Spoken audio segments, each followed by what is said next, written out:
my Renowned fam? Welcome back to another episode of the Renowned Leadership Podcast. I am your host, Stephen Morris. I'm the founder and CEO of Renowned. I'm obviously the amazing host of this amazing podcast. And today I'm stupid excited, right? Because last week y'all heard the amazing, heartbreaking, inspiring story of Matt Lesser, my buddy. And today I pulled some strings, and I think Matt had to pull more strings than I did. He's probably like having to do some serious honey-do work in the near future to make this happen.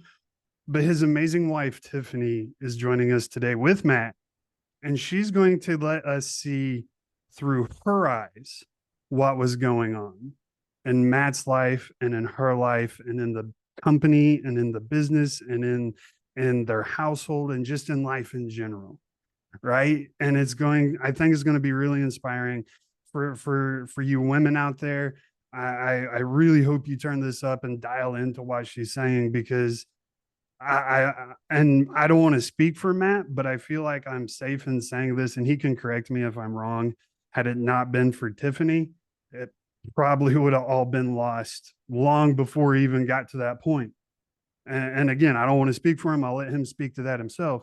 But that's the feeling I get. So without further ado, Matt, go ahead and introduce yourself again, and then introduce your amazing wife.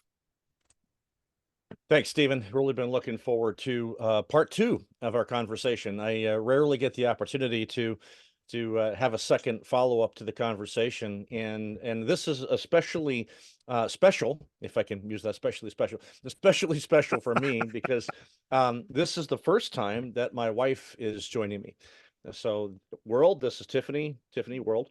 And so yeah, we're last time that you and I spoke, Stephen, we talked about the early days of our marriage, the depression and what we went through, and you at the end of that broadcast, you said, "Man, it'd be so powerful if your wife would be willing to come on." And so I started talking to her, and it only took me about 4 to 6 weeks to get her to come on. But and you're right, the nearly the endless to do honeydew list. No, I'm just kidding on that. No, she is reluctantly excited to be here, I think. Reluctantly excited. I love that. Yeah. Like I said, Tiffani, welcome and thank you so much for agreeing to do this. Now, before I get diving into questions for you guys, Matt, just give us, because here's the deal, and I am guilty as charged of this as well. Like when I tune into a podcast and they're like, "Stop, go listen to the podcast before this, otherwise you're going to be totally lost." And I'm like, "I'm not doing that. I'm listening to this podcast. Like, why would I go back a week when I'm listening to this one?" And I'm horrible about that. So for the people that I know aren't going to go listen to last week's, if they missed it, go ahead and give us just like the Cliff Notes version, 5-minute version of your story of what we talked about last week. Yeah, sure, happy to. So Tiffani and I actually met in elementary school. I thought she was amazing. She didn't know I existed. And then she wound up going to a different school for high school. And so I lost track of her. We then reconnected actually at a church youth group event. And so at a church I didn't even go to. And so I started going to that church then. I told my mom it was for, because I wanted to be, taught in biblical principles and all. I gave a really good answer. It was for a girl. And that girl became my wife. So we started dating in high school and then all through college and got married.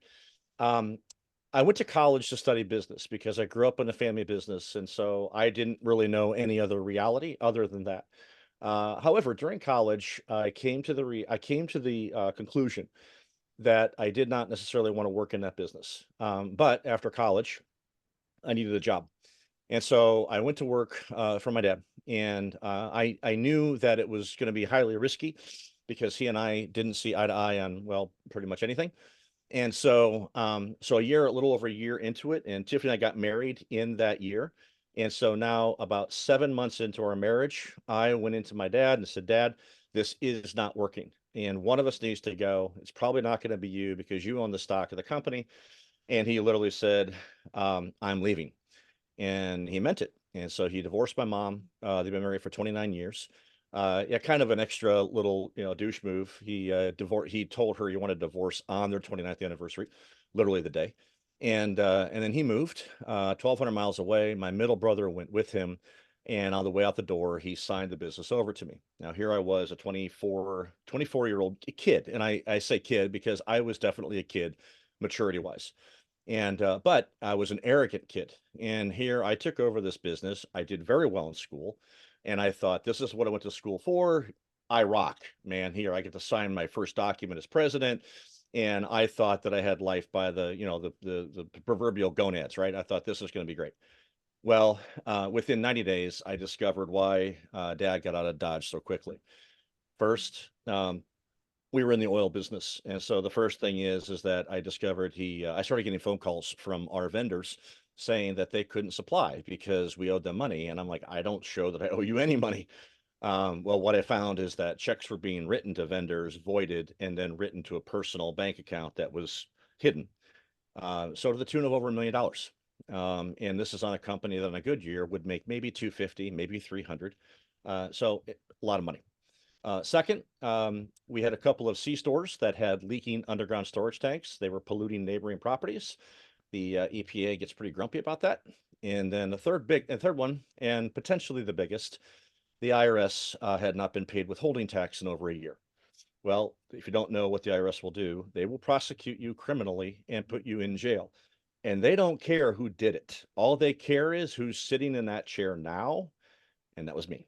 And so I had all these things coming at me all at once, literally within the first 90 days of signing my first document as president of a company. I got overwhelmed. I started experiencing anxiety. I stopped sleeping. I didn't know any of this terminology. I began experiencing panic attacks. If you've never had a panic attack, the best way I could describe it is that, those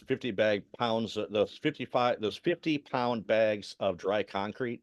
It's like somebody drops it on your diaphragm and says, now take a deep breath. Well, not going to happen. And so I was experiencing those multiple times a day, literally in my office. There was a bathroom off my office. Every time the phone would ring, I began to assume it was the worst, that was a collector again or worse. And so the phone would ring. I go into the bathroom and throw up. So I stopped going into the office. And so I just spiraled, kept going down, down, down, spiraled into a deep clinical depression until I got to the point of suicide.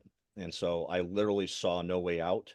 And so about 7, 8 months after I took over, I arrived at the place where I did not see any way out other than taking my own life. I described it that I felt like it was in this deep, dark black hole that was surrounded by glass. And so there was no way, I was like glass walls.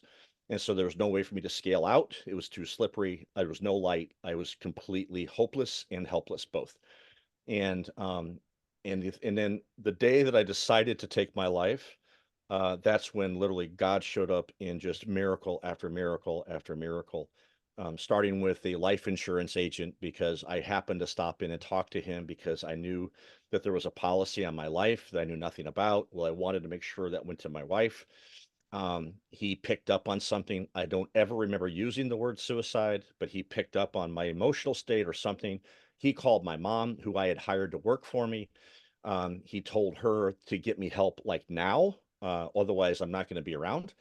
And so she called a local businessman who went through literally the same thing, different actors, but literally the same story a decade prior. And so he happened to be in his office. She took me to him. We spent about 6 hours in his office. At the end of that time, then I think he's the one that actually reached out to Tiffani and told her, basically filled in the rest of the details. And I'll let her tell this part because this is where our story together becomes significant. Because up until that point, Stephen, I shared this, I think last time, but I had no idea what it was to be a husband. I was scared to death of being a father. In fact, we got married. I said I didn't want kids because I was scared to be a father. I didn't know what it was to be a businessman. I didn't know what it was to be a man.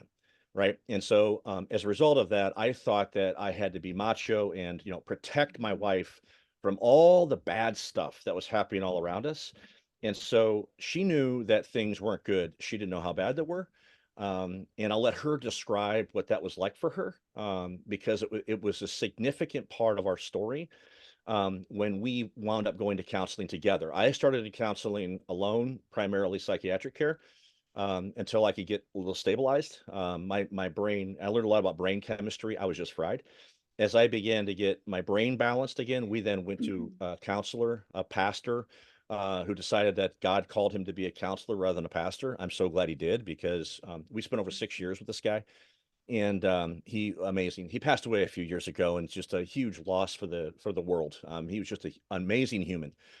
And so that kind of, I think that's kind of led us to coming back here. Is that enough context, or you want additional Yeah. details, or what are Nah. you looking for? Yep. No, that's fantastic. I just, like I said, wanted the Cliff Notes version so people would be caught up and fully understand what the gravity, if you will, of the situation. And so, Tiffany, like, first of all, Matt said you didn't even know he existed back then, and then he's literally changing churches for you. What was the early, high school, college experience like for you, with Matt?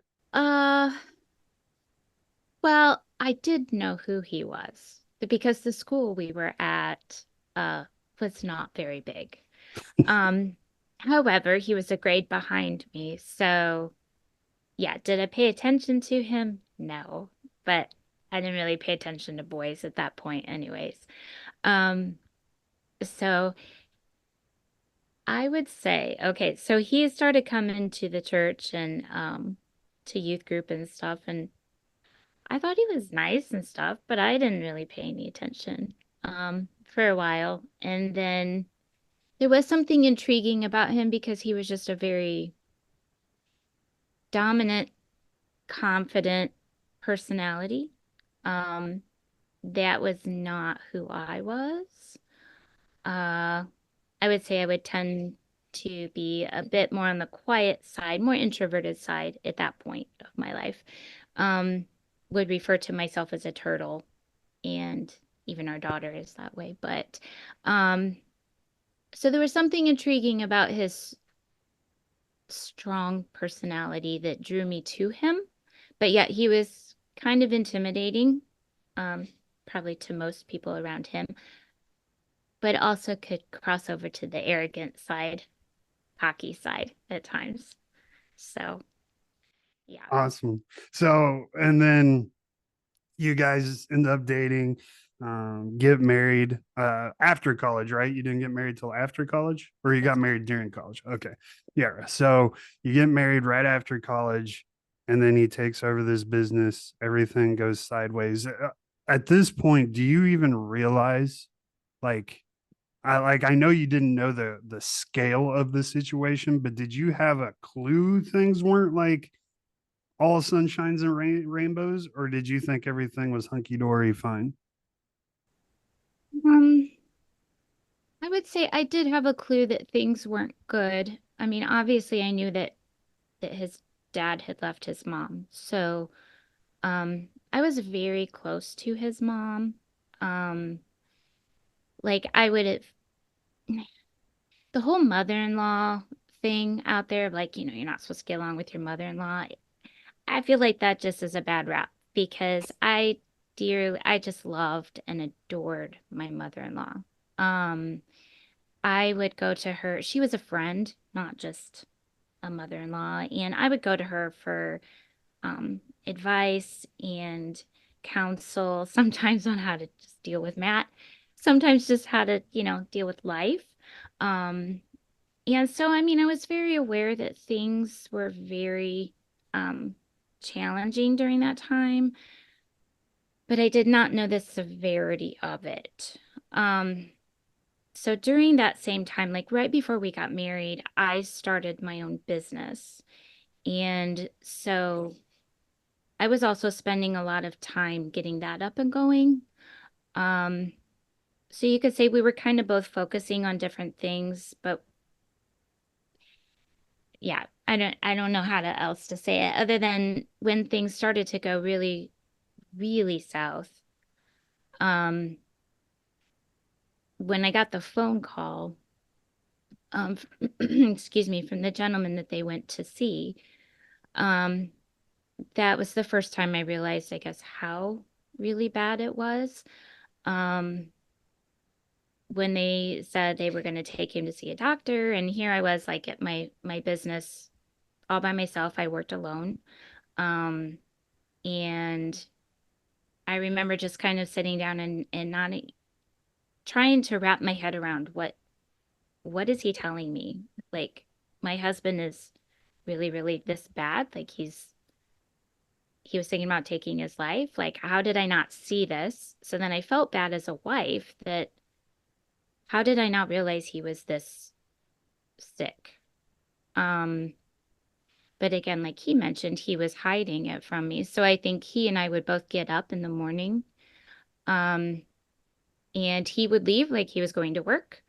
And then I would leave to go to work, but then apparently he would come back home. And so I would, this is before cell phones. So it's not like we were having a lot of texting or communicating during the day. That just wasn't around then. Um, and so then I think you would probably leave before I came home from work and then come back home like he was arriving from work. So I Some really, days I would just go sit in the park. yeah, Yeah. I really had no clue. Um, and so as time went on and things started progressing and I knew he was going to counseling and stuff like that, I definitely felt like he mentioned the glass walls and stuff. I felt like he and his mom, because they were in the business together, they were inside this glass house and I could see them and I could see that things are happening, things are changing, but I can't hear anything. I don't know the severity of it. I don't know what's changing or how it's changing. I just know things are different and people are different. Um, which creates a huge insecurity for a person. Um, I would say regardless whether you've only been married a year or you've been married 10 years, if you're not on this road with your spouse, if you're not communicating well on what's happening in your life, um, it really, really creates a lot of insecurities. On that initial phone call, you sat down, and I'm paraphrasing, obviously, but you sat down and you just thought to yourself, like, man, like, how did I not see what was going on? How did I not see? Right. And Mm-hmm. I've had quite a few friends commit suicide, and I always go, or in the when it happened, I've gone through that same cycle of how did I not know? Like these are my good friends. Like how did I not see the patterns? Like I'm taught, like in the military, we're taught like the to watch out for specific patterns and things, and Mm-hmm. like how did I not see it? And what I've come to realize now, many years later, is that a lot of those things we're taught are actually not that accurate. Like most of the time, the most committed person to taking their own Mm-hmm. life, they show no signs and or symptoms whatsoever. Mm-hmm. And but it's still such a dangerous place, a dangerous playground to play on in your brain when you're like, how did I not see this? How did I fail? How did and you start to take all that guilt and blame and put it on yourself like you did something wrong this whole time. How did you conquer that mindset? I don't, I would say that I didn't conquer it. Okay. But I would say the way we started to really get through some of that was I entered into the counseling stages that he was in. Um, he went for a while on his own and was changing. And I didn't know what to do with that. And so at that point, I think we had I was going to say a sit down, but I would say I probably had a meltdown. Mhm. Um, because everything that I knew about him and about us up to that point had been completely flipped. Um, Did it feel like you'd been lied to?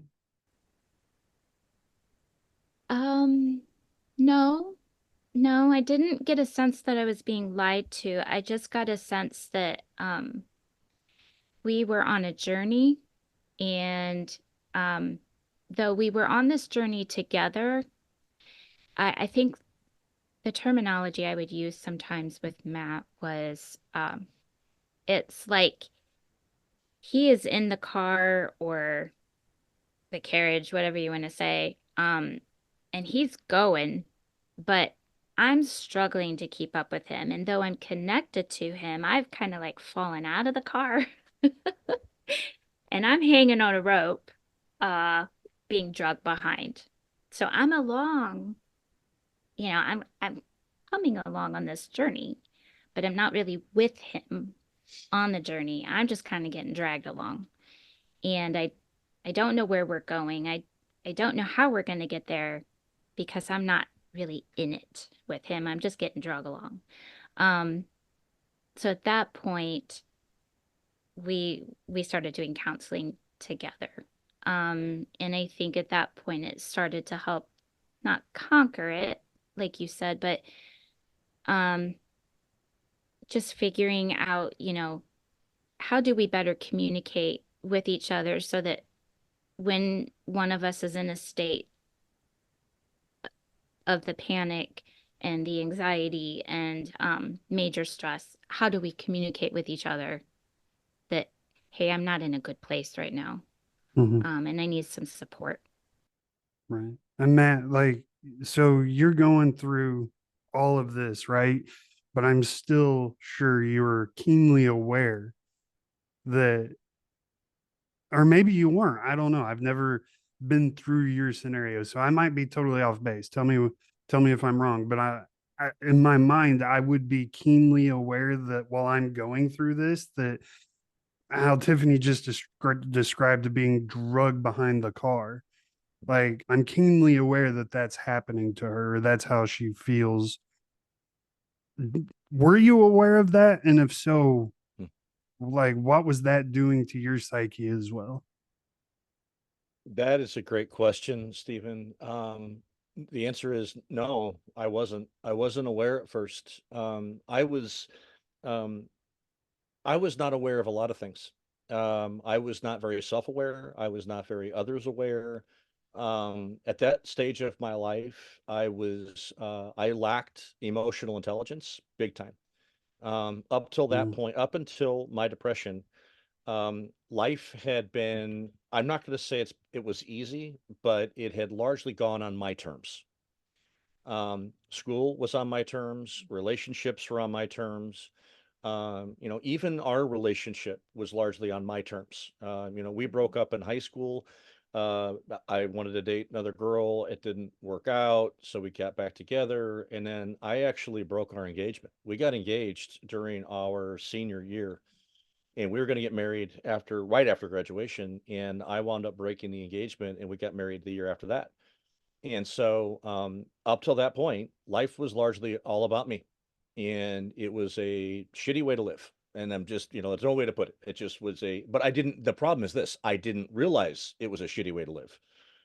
And so going through what we went through and then going through the depression, all of a sudden I began to become keenly aware of, number one, other people and my need for other people. I became keenly aware of God and my need for God. I had a relationship with God, but up till that point, I had described it as, I had God kind of on a shelf, and it's like, okay, God, if I need you, I'll get you down and I'll rub the lamp. You'll pop out like a genie, and then I'll put you back. I don't mean that in any kind of sacrilegious way or a demeaning way of God, but that was just my reality in my relationship with God. Again, it was all about me. And so, going through this, I then became our counselor did an absolutely marvelous job at helping us both become self-aware first and then aware of each other, which then also helped us become aware of other people. And so I guess the short answer to your question is no, I was not aware. I became keenly and painfully aware of much of the reality of my life during probably the first 2 to 3 years in counseling. And that, that honestly, had I not gone through a depression already and come out of it, I probably would have gone into another one. Because I began to realize, what a jerk I had been. And, and just realizing, Tiffany said, arrogant, cocky. She used kinder words like dominant personality. Yeah, true. Unfortunately, cocky and arrogant also went along with that. And so, but what she didn't say is I was also very selfish. I was very demanding. I was very rude at times. Saying things to, I can't remember if I mentioned it in your podcast or not. I've mentioned it before, but I look back on our dating years and our early years of marriage, and I just scratch my head sometimes and say, why the heck did she choose to marry me? Because I didn't treat her very well. I treated her like an appendage of me, and that translated the same thing in marriage. And when I began to realize that she had this image of me driving a car, or I think she used actually a horse carriage the first time she told that story, with her kind of hanging onto the back of the carriage while I'm driving this thing at full speed ahead, and realizing, what, we're not a team. And marriage is supposed to be a team, and we're anything but. And so there was a complete reprogramming. And so, I've used this metaphor before, this word picture before, that what this depression allowed for us as a couple is it allowed us to have a start over or a redo, without having to go through the pain of a divorce or separation or whatever it would have taken for me, primarily me, to wake up. And so, so I'm eternally grateful for that. God allowed us to go through Psalm 23, the valley of the shadow of death, literally, and out into the side. We had the opportunity then to build something together. I love that. And Tiffany, so you described getting drugged behind the horse carriage, and you briefly mentioned earlier that Matt was changing. Like he's been going to counseling all this time without you, and he's changing. Mhm. Now, a lot of times, especially if it's for the better, which is it blows my mind how just stupid we are, because 9 times out of 10, if life is changing for the better, a lot of times we resent it and push back away from it because it's scary for some reason. I don't understand why, because it's for the better. Maybe it's because we can't see it's for the better at the time. I don't know. But so Matt's changing, and you're seeing this. And I love that he just described your how he treated you beforehand, because I'm not trying to throw stones at you, Matt, but you said yourself you didn't treat her well. And I totally relate to that. I look back at, my history with my wife. I'm like, man, I was such a douche. But I try to do better and try to do better. But so you hear him describe that, and then he starts changing. Were you scared of that change? Were you like, oh my God, what's going on? Like were you intimidated by the change? Did you resent it? Like, talk to me about what that feeling was like. Yeah, it was very scary. Um, Partly because my personality, I don't do well with change. Um, so it it was kind of a joke for a long time, but if Matt thought that like we needed to get a different vehicle, um, he would kind of or he would need to give me the idea that we need to trade this in for something else, like a year before we needed to trade it in, because it takes me a while to adjust to the idea of change. Um, and so yeah, it was very, very challenging. It was scary because I I knew how to handle being treated the way I had been treated for those 7 years. I didn't know how to handle him actually asking my opinion on things, or uh, if I was okay with, what if we do this? Or usually he would just kind of say, this is what we're doing. And I'd be like, okay. um, Partly because, again, it's just my personality. I'm pretty compliant and easygoing. And a lot of times I don't have an opinion on things. Um, so that was very intimidating because he was expecting me to now have an opinion, and I had pretty much, I guess, been trained to not have an opinion. Um, and so yeah, would it have been easier to just bail? Absolutely. Um, Why didn't you? um, You don't have to answer any of these you questions know, if you don't want to. no, it's okay. It was really never an option for me. Um, I mean, here's the thing. If I was gonna bail, I probably should have done it during those 6 years of dating. Or, when he broke up with me because he wanted to date someone else, or we're engaged and then, he breaks Right. that off. At that point, actually during that point, the engagement breakup, and he had left and gone to a completely different state for like 6 months. Mhm. Um, actually during that time, I prayed a lot and I really worked on my relationship with God. And I just said, if he is not the one for me, then take this pain away. Take my love for him away so that give me a clear sign that he is not the one for me. I mean, obviously he's trying to figure out whether I'm the one for him. So make it abundantly clear to me he's not the man for me. And God never did that. He gave me a peace um that, it's in his time, obviously, and that Matt needed to work on some things and I also needed to work on some things and I became closer, had a deeper relationship with God during that breakup. And I always just knew in my heart that Matt wasn't the man that God had, that God was preparing him to be. I knew he wasn't who he was going to be at that time. I believed in my heart God was still working on him. And I never had a time where I was like, yeah, this isn't for me. So even through those tough times, and we've had tough times since the depression, um, like many things through our 27 years. But never once have I thought, yeah, I'm out of here. It just doesn't cross my mind. Matt, it's like you're one lucky dude, bro. Amen, brother. Uh, I know it. like any other woman would have been like, you know what, dude? See ya. Like, just it's incredible. Um, man, I love that. And I I got to be honest, Tiffany. I think you need to give yourself more credit because um, coming from the environment in the military that I come from, quitting is well, like you said, it's not an option, right? And like we go through specific training just to figure out if you're willing to quit. Like you can't have an Mm. ounce of quit in your body to make it through. And you know, it's hard to find those people that are like, you know what? No, like if I was gonna quit, I would have done it 7 years ago.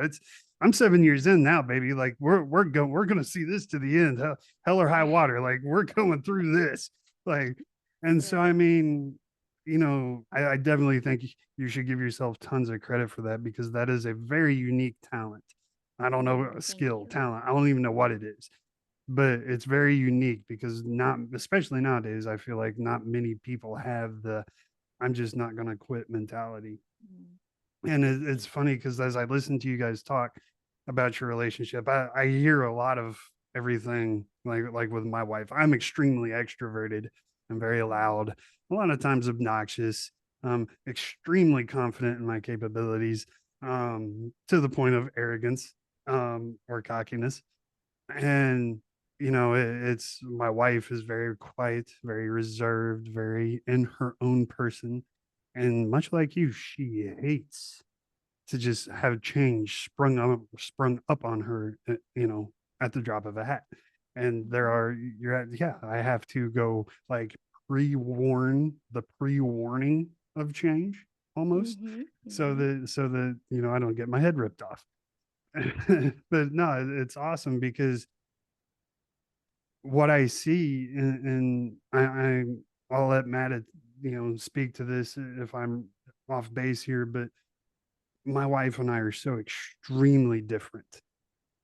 She's introverted, painfully introverted. I'm painfully extroverted. She hates change. I just roll with the punches, man. I don't care. Like I'm gonna survive it or it's gonna kill me. One of the two things. I don't know. Mhm. But you know, it is what it is, and I can't do anything about it. So why get upset about it? You know, like she's not like that at all. So I mean, but once you find that balance, like I feel like the two of you have now, man, that team, like you were describing, Matt, becomes that becomes SEAL Team Six, yo. Like for real, because and when you look at special operation teams, that they're exactly that. They're a bunch of different skill sets completely opposite of each other that come together to form one cohesive unit, right? And you don't Mhm. want everyone to have the same background and same skills because that you need that different perspective or you need that different skill. So Yeah. the fact that you and your wife are so incompatible Mhm. makes you extremely compatible. But the trick is you have to learn to deal with Yes. it. Mhm. Amen to that. And you have to be intentional too. And guess what? You have to work at it. Mhm. If you want to have, Tiffany and I have had an opportunity, over the years to share our story, whether, at a marriage retreats or events or whatever.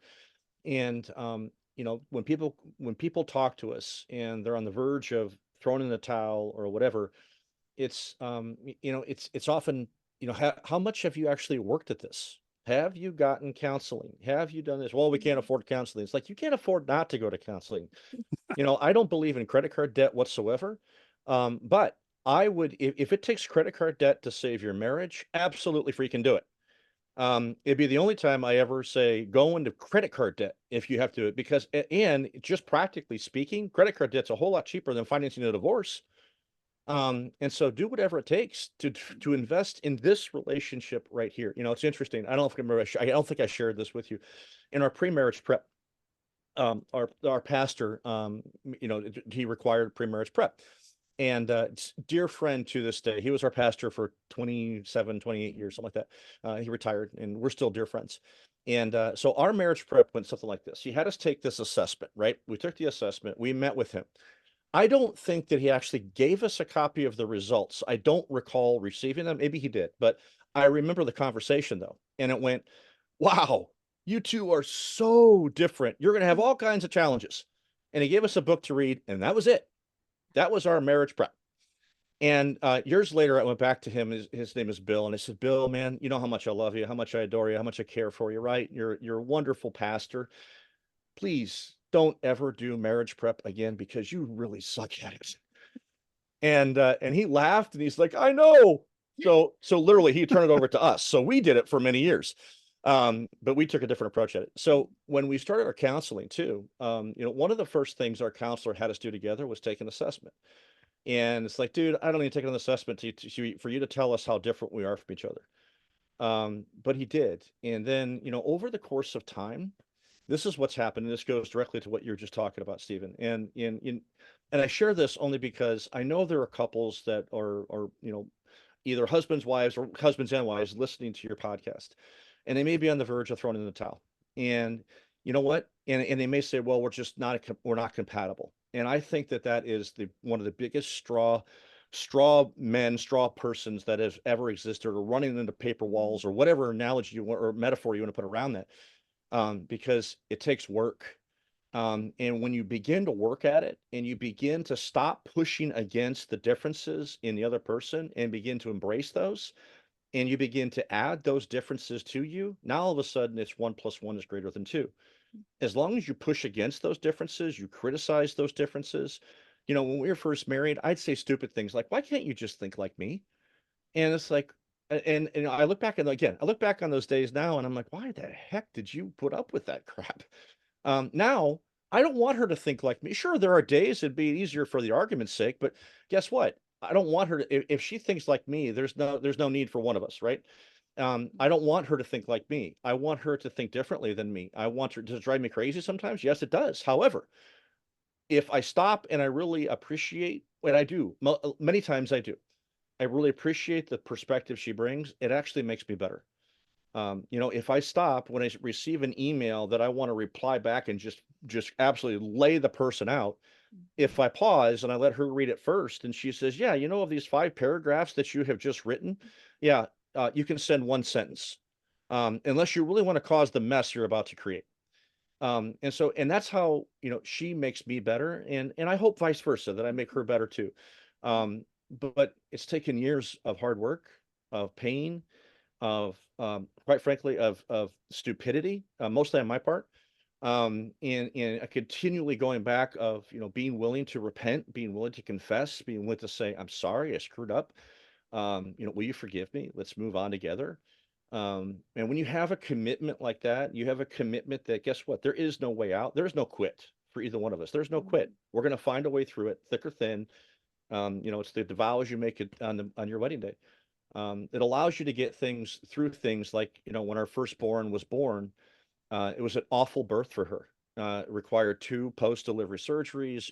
We couldn't be intimate for a year and a half, and some people would say, well, that's it, just throw in a towel. No, not happening. And so when you take the time, I'm kind of rambling, sorry, but when you take the time, you put in the work, you can truly build something that's beautiful. And especially when it's centered around a relationship with God and a commitment to each other that's for a lifetime. Yeah, absolutely. And I think it's it's funny you say that. In the past year, I can name 2 times off the top of my head where I wanted to go against my wife. One was for my now mentor. I couldn't stand the guy. His name's Chris, and he's heard this story. So, um, I couldn't stand him. I hated him. I don't know why. I don't have a good reason. I just didn't like the guy. And my wife was like, "No, I think you should talk to him." But she did it very subtly, so I wouldn't resist it. And then after a couple of months of just kind of pushing me, finally I met with him. Turned out we had a lot. And now this dude is like my go-to mentor. Like, I need something. It's like, "Hey, Chris, I need help. Can you meet with me?" Um, and then there was I have a business partner that I didn't want to take on because we are so not aligned, not business, but personal. Like, just who we are as people don't really align. And I was worried, and this is going to sound horrible, but I was worried that, one person's focus isn't wrong for that person, but it's wrong for me. And I was worried that my business partner's focus would contaminate my focus, which would be wrong for me, if that makes sense. Mhm. I want to do it without throwing shade. So I hope that makes sense. Anyway, my wife's like, "No, like, you're wrong. You need to do this. You need to go in business with this person." And that has been such a boon to my business and to my life that I can't even explain it. And I have no idea how she comes to these conclusions or how she does this. I guess it's just her different perspective. In my perspective, I am completely blinded, even though I'm one of the most logical people you'll ever meet. And she's one of the most emotional. There's something about the way we view things together when you combine the two that really makes it powerful. And I absolutely love it. And I love what you were saying. Now, Tiffani, we're coming up on time, but the last question I have for you, and Matt, you can answer this too once she does, if you want. In my life, I've had some pretty significant things, from getting shot to divorce to just all kinds of craziness going on in my life. And what I've found is the most challenging things that I've ever faced in my life. And I'm sorry, I'm clicking a pin. I'm putting it down. I know it's annoying. Um, the most challenging things in my life often are the best things that have ever happened to me. Even though going through it sucked, it was a scary story. It was a scary time. He almost died. Mhm. Scary. Would you change, if you could wave your Harry Potter wand and change history and make life easy, would you do it? No, I wouldn't change anything. No. Why? Um, well, it's the potter and clay analogy. It's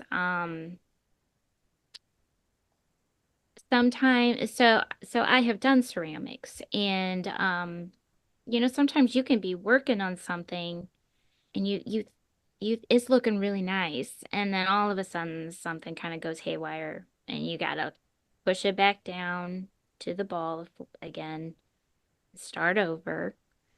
But it's through that process of just keeping reworking it and stuff that you end up with a beautiful face or a pitcher or a mug, whatever it is. But sometimes it's just through that time. It's not quite ready yet. And God just, He uses these things to form us. And um, I'm a completely different person today as well, just as Matt is. And I wouldn't change any of it. It was hard. I would never, going back, if somebody said you're going to go through these things at these different stages of life, I'd be like, no, please, can you leave this one out? And maybe these ones, if you could just, make that one a little bit easier, that would be great. Because, you know, I would have never guessed that I would be strong enough to make it through some of the things that we've made it through. Um, but I know God uses it and um, He's made us better for it. So, What about you, Matt? What she said. Pop It's the out. same answer. It really is. I've been asked that many times over the years. If you could change anything about your story, would you? Would you do things differently?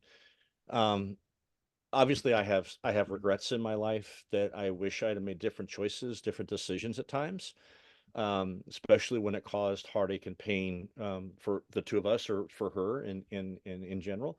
Um, but the difficult stuff, the challenges that we've gone through, even though they're painful and you don't necessarily know how the story is going to wind up on the other side of it, um, I wouldn't trade it because each circumstance, each challenge, each dark time revealed more of myself to me, her to me, and God to me.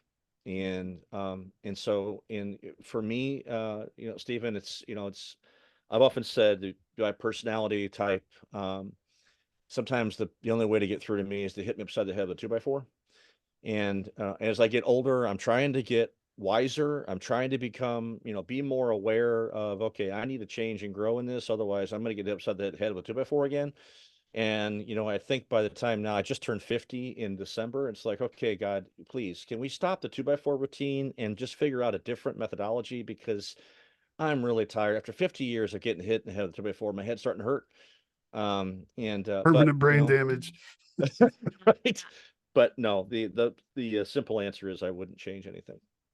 mhm. And I love it. And it's so funny because as we talked about, whether it's in your personal life, your business, your career, we oftentimes resent these difficult times. We don't we just can't wait for them to be over.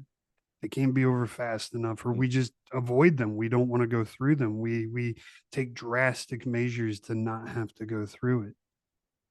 And I love the gym analogy, right? Because if you Mm. go to the gym, if you know anything about exercise, like the bare minimum, in order to get stronger in the gym, you got to go through pain to get there. Yeah. And that is your muscles are literally tearing, they're breaking down, literally. And then when they heal, that's the soreness, they're healing stronger because scar tissue is stronger than normal flesh. So, in order to get that, Arnold Schwarzenegger physique, there's a lot of pain involved, literal pain. And that's the way our life is. In order for us to get that metaphorical physique, we got to go through the tough times. We got to go through the pain. And, I find it's a lot more, uh, what's the right word? a lot more, or we'll say a lot less painful if you just accept that fact and try to enjoy the process. I know it's hard. I know it sucks because you're sitting there thinking like, man, I gotta go tell my wife I just got laid off. But I promise you, at the end of it, if you embrace it and you go through it with a positive attitude, an indestructible mindset, you're gonna come back out much better than you were when you went in, and you're gonna find that the world has opened up a lot more opportunities for you. So we're out of time. Again, Matt, Tiffani, thank you so much for being so vulnerable and willing to share your story. It's an honor and a pleasure that, Tiffani, you're willing to do this with me for your very first time. I truly appreciate it. Before we bounce, Matt, go ahead and tell people how they can find you, get a hold of you, and check out your company and everything you got going on today. Yeah, happy to. So the easiest way, website is www.uniquelynormal.com. And email is the fastest way to get in touch with me. And that's Matt, M-A-T-T, at uniquelynormal.com. I'm also on LinkedIn, and my books are available on Amazon and Ballast Books. But again, email is probably the fastest way, or you can learn more about my company through the website. And remind us your two books titles are? So the first one is Unsatisfied, When Less is More, and the second one is Unengaged, Building Flourishing Organizations. Love it. And of course, you guys know the deal. I'm going to have all of Matt's links and socials and everything in the show notes and description down below. So just make sure you scroll down, give those a click, give them a like, a love, a thumbs up, whatever platform it is. Make sure you engage with Matt. Tell him you heard about him here on Renowned. I'm sure he'd love to hear from you. And, once you're done doing that, you head over to renownedleadership.com and you can schedule your one-on-one call with me. You can come chat with me, whether it's business, leadership, life, whatever. I love to hear what you got going on. And I'd love to, just try to speak into your life and be a blessing to you. So make sure you come give me love as well. Don't forget. That's the most important part. Don't forget that. So, Matt, Tiffani, well, Matt knows the deal, but I'm going to spring this on you, Tiffani, because you said you're like, oh, I got to process things. So I'm going to put you in a very uncomfortable spot, and I know I'm doing it intentionally. So here's the final question. What does leading like a champion mean? Living my life like Christ. And I know what he had to go through to save me, and the grace and the mercy that he has shown me. If I'm going to be like a champion, I'm going to show that grace and mercy to the people around me, because we're all fallen individuals. So I love that. Forgiveness is the key. And, I all my audience knows that I am a Christian. I don't talk about it a lot. Of course, I allow my guests to talk about, their religious beliefs as much as they want.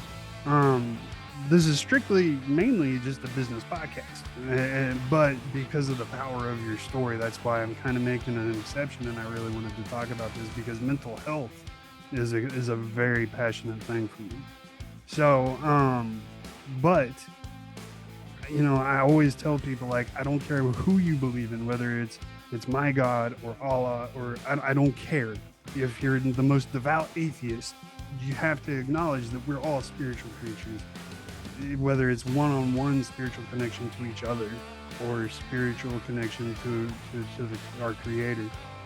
You can't deny it. And if you aren't on a good plane with that spirituality in your life, then your life is going to be going haywire and hectic, no matter what. And you see it time and time again.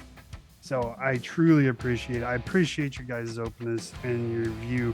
I love that, be like Jesus, compassion, grace, forgiveness. If you are harboring forgiveness, you are doing more damage to yourself than you will ever do to the person that you're angry at. I promise you that every single day.